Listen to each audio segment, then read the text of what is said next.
avant de plonger dans cette histoire incroyable, pensez à vous abonner à la chaîne et à activer la cloche. Ici, chaque récit a quelque chose à dire, et vous ne voudrez pas en manquer un seul. Le hall du bureau était silencieux, seulement perturbé par le tic-tac régulier de l'horloge murale et le bruissement léger des pas sur le marbre froid.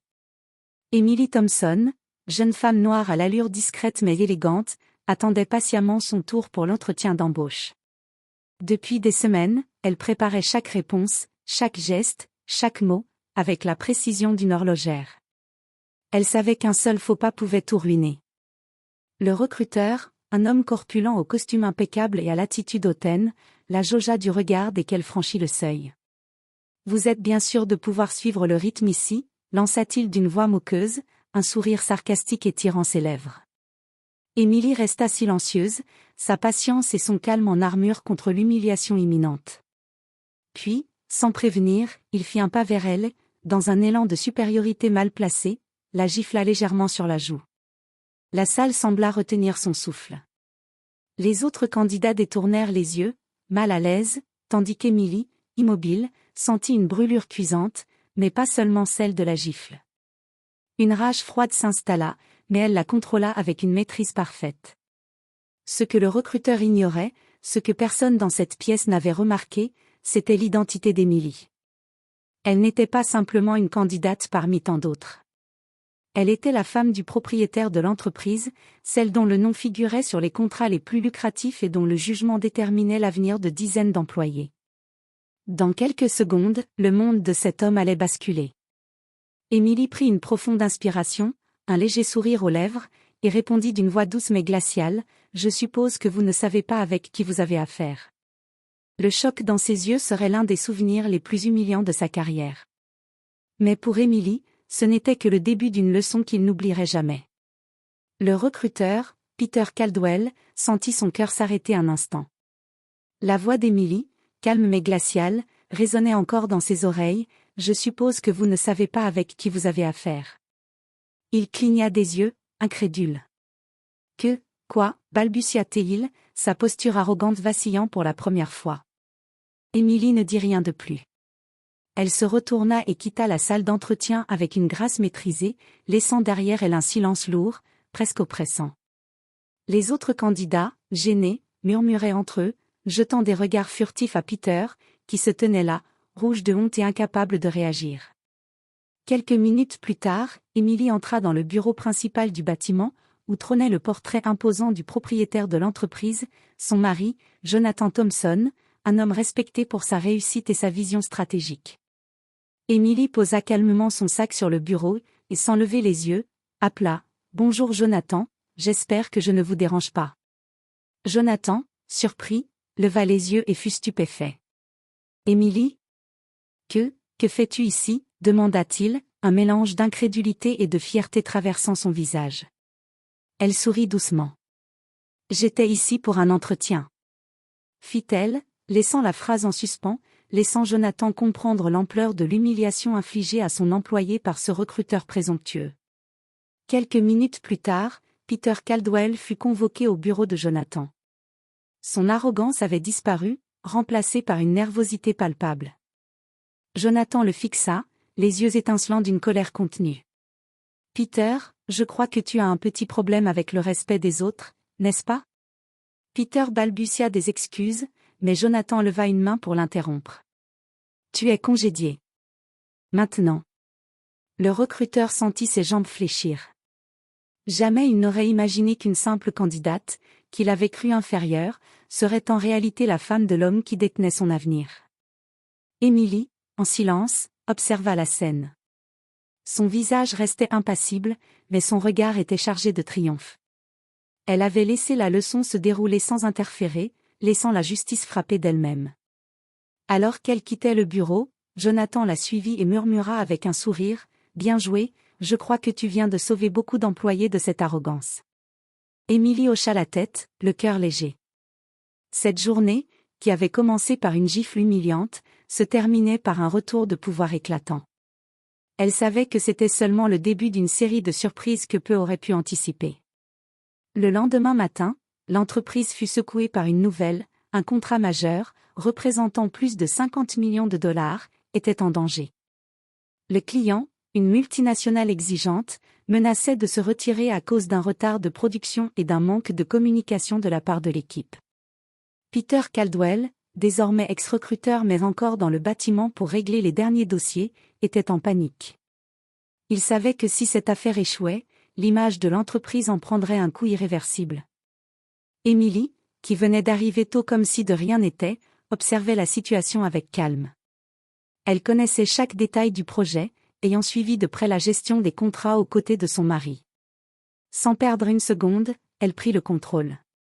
Peter, rassemble toutes les données de ce projet et préparez un rapport complet pour moi en 30 minutes. Peter, tremblant, hocha la tête. Bien sûr. Murmura-t-il. Emily passa ensuite un appel direct au client. Sa voix était ferme, posée et professionnelle. Elle expliqua la situation, rassura le client sur la qualité du produit et sur la rapidité avec laquelle tout serait rectifié. En moins d'une heure, elle avait calmé l'inquiétude du client, réorganisé les équipes et mis en place un plan d'action précis. Les employés, stupéfaits, ne pouvaient pas croire que la femme humiliée la veille était capable de gérer une crise majeure avec autant d'autorité et de sang-froid.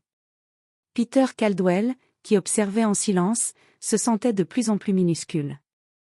Chaque instruction d'Emily soulignait son incompétence et sa prétention passée. Quelques heures plus tard, le client confirma que le projet pouvait continuer et exprima sa gratitude pour la rapidité et l'efficacité du rétablissement. Jonathan Thompson, qui avait suivi la scène depuis son bureau, sourit à Emily. « Tu viens de sauver ce contrat, et de rappeler à tout le monde qui est vraiment aux commandes. » Emily se tourna vers Peter, toujours figé dans un coin. « Peter, il est temps de comprendre que le respect ne se demande pas, il se mérite. » Elle fit un signe subtil à son mari, et Peter fut escorté vers la sortie. Son humilité forcée était complète. Alors que la journée touchait à sa fin, Emily savait que ce n'était que le début. Ceux qui l'avaient humiliée et sous-estimée allaient apprendre, un par un, qu'elle n'était pas seulement la femme du propriétaire, elle était une force à ne jamais négliger. Quelques jours après la crise du contrat, l'entreprise était en effervescence. Les employés chuchotaient à propos de la rapidité et de l'efficacité d'Emily. Même les cadres les plus arrogants commençaient à la regarder différemment, avec une combinaison de respect et de crainte. Emily savait que le vrai problème n'était pas seulement Peter Caldwell, mais l'attitude générale de certains managers qui avaient pris les employés pour acquis et se croyaient invincibles.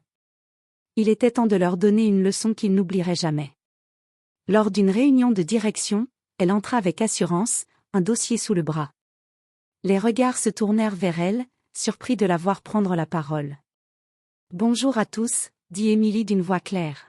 « Je pense qu'il est temps de revoir la manière dont nous traitons notre personnel et nos partenaires. » Elle projeta alors un rapport détaillé sur l'écran, chaque erreur, chaque négligence, chaque manque de respect des managers y était documenté, avec preuve à l'appui. Les chiffres étaient implacables, retard, plaintes, pertes potentielles, tous liés à l'arrogance et à l'incompétence. Les managers se regardaient, paniqués. Emily ne leur laissait aucune échappatoire. Puis, calmement, elle annonça. « À partir d'aujourd'hui, toutes les décisions importantes seront validées par mon bureau. Les comportements irrespectueux ou inappropriés seront sanctionnés immédiatement. » Peter Caldwell, qui avait été relégué au service administratif après sa défaite, tenta de protester. « Mais, c'est injuste, balbutia-t-il. Emily se tourna vers lui, son regard perçant. « Injuste ? Tu parles de la justice après la gifle d'hier et ton arrogance permanente ? » Son ton était doux, mais chaque mot pesait comme un marteau. « Tu as eu ta chance. Tu l'as gâchée. Maintenant, regarde et apprends. » Quelques semaines passèrent. L'entreprise se transforma sous la direction discrète mais ferme d'Emily. Les employés travaillaient plus efficacement, les projets avançaient sans accroc, et ceux qui avaient été arrogants ou irrespectueux avaient été repositionnés ou remerciés. La réputation de l'entreprise s'améliora considérablement, et tous savaient que la femme autrefois humiliée était maintenant la véritable force derrière le succès. Cette revanche n'était pas seulement professionnelle. Pour Emily, chaque sourire satisfait, chaque regard respectueux, chaque correction de comportement mal placé était une victoire personnelle. Elle avait transformé l'humiliation en pouvoir, et ceux qui l'avaient sous-estimée n'avaient plus aucun doute, elle n'était pas une simple épouse, elle était une stratège redoutable. Mais Émilie savait que les surprises ne s'arrêteraient pas là. Certaines personnes, jalouses ou vexées, cherchaient encore à la déstabiliser, et elle était prête. Quelques semaines après avoir repris le contrôle de l'entreprise, Émilie savait qu'il restait une dernière étape, montrer à tous, une fois pour toutes, que l'humiliation de la première rencontre n'était pas seulement un incident isolé, mais le début d'une revanche totale et orchestrée. Un grand événement d'entreprise avait été prévu, un gala pour célébrer le succès des projets récents et annoncer de nouvelles collaborations majeures. Tous les employés, cadres et partenaires étaient invités. Peter Caldwell, réduit à un rôle administratif mineur, était présent, tremblant à l'idée de croiser Émilie. Émilie arriva, vêtue d'une robe noire élégante qui symbolisait à la fois son autorité et sa confiance. Les regards se tournèrent vers elle, certains curieux, d'autres nerveux. Elle monta sur scène, et le silence s'installa. « Mesdames et messieurs, commença-t-elle, sa voix résonnant dans la salle, je suis ici aujourd'hui non seulement pour célébrer nos succès, mais aussi pour rappeler quelque chose de très important, le respect et la compétence priment sur l'arrogance et la présomption. » Elle fit un signe à Jonathan, qui projetait en arrière-plan un montage vidéo. L'écran montra alors les moments clés des dernières semaines, la crise du contrat, la réorganisation des équipes, et chaque erreur ou comportement irrespectueux des cadres qui avaient tenté de la sous-estimer. Le public resta bouche bée. Les employés, initialement nerveux, éclatèrent en applaudissements, reconnaissant enfin la force et la stratégie d'Émilie. Peter Caldwell, quant à lui, sentit ses joues brûler. Sa gifle, son arrogance, sa condescendance, tout cela était maintenant exposé à tous. Émilie descendit de scène et s'approcha de lui. « Tu sais, Peter » dit-elle doucement, mais chaque mot était chargé de gravité. « La prochaine fois que tu humilies quelqu'un, assure-toi que tu connais son identité, ou que tu es prêt à en subir les conséquences. » Peter baissa les yeux, incapable de parler. Il comprit enfin que son poste, sa réputation et son ego avaient été détruits, par la femme qu'il avait crue faible et insignifiante. Le gala se termina dans une ambiance de triomphe. Les employés respectaient Émilie non seulement pour sa compétence, mais pour la leçon de courage, de sang-froid et de puissance qu'elle avait donnée à tous.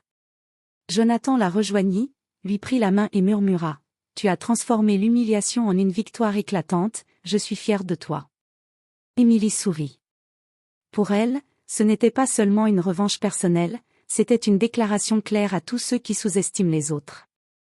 Et alors qu'elle regardait la salle, remplie de sourires et de respect, elle sut que plus jamais personne ne l'humilierait impunément.